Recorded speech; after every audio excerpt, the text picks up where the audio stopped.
sommes, je dis les musulmans de France, aujourd'hui au cœur des préoccupations de la République, puisque ce mois de janvier, ce qui reste du mois de février et mars, tous les débats au sein de l'Assemblée nationale portent sur le séparatisme ou ce qui a été appelé séparatisme et comme vous le savez tous, il nous concerne, nous les musulmans.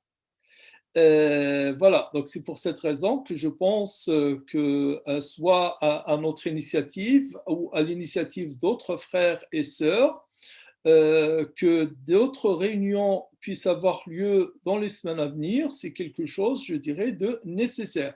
Il n'est pas question, je dirais, que cette charte puisse passer comme ça, comme une lettre à la poste. Non, ça ne peut pas se passer comme cela. Il y va un peu de notre dignité, il y va de notre, je dirais, liberté, il y va de notre statut à tous d'acteurs de terrain, d'imams, de responsables religieux. Là, je viens d'avoir un frère qui a laissé un message, le frère Aziz Sayah, président de l'AEM. Il a dit qu'il vient d'apprendre l'existence de cette charte il y a 1 heure, alors que c'est un acteur de terrain, c'est un président d'une association. Ce n'est pas normal. Et je pense qu'il n'est pas le seul à être dans ce cas. Il y a déjà des gens qui l'ont compris. Ils savent ne pas distinguer entre ce qui concerne l'islam et ce qui concerne les autres.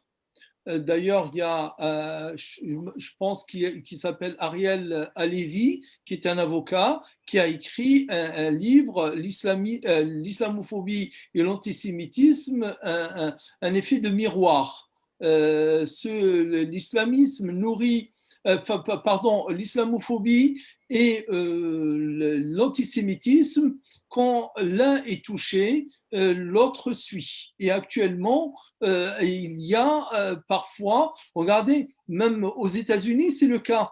Même aux États-Unis, c'est le cas. Donc, parmi il y a eu une grande analyse la semaine dernière sur le journal Le Monde de Jean Berenbaum sur ce que cachait le soulèvement des pro-Trump comme antisémitisme dans leur expression. Donc voilà, malheureusement, ce qui se passe, c'est que les musulmans, ils ne savent pas être solidaires, ils ont cette réticence à se solidariser de ceux de leurs coreligionnaires, individus ou associations qui sont touchés et qui, pourtant, on le sait bien, que injustement touchés par l'exécutif.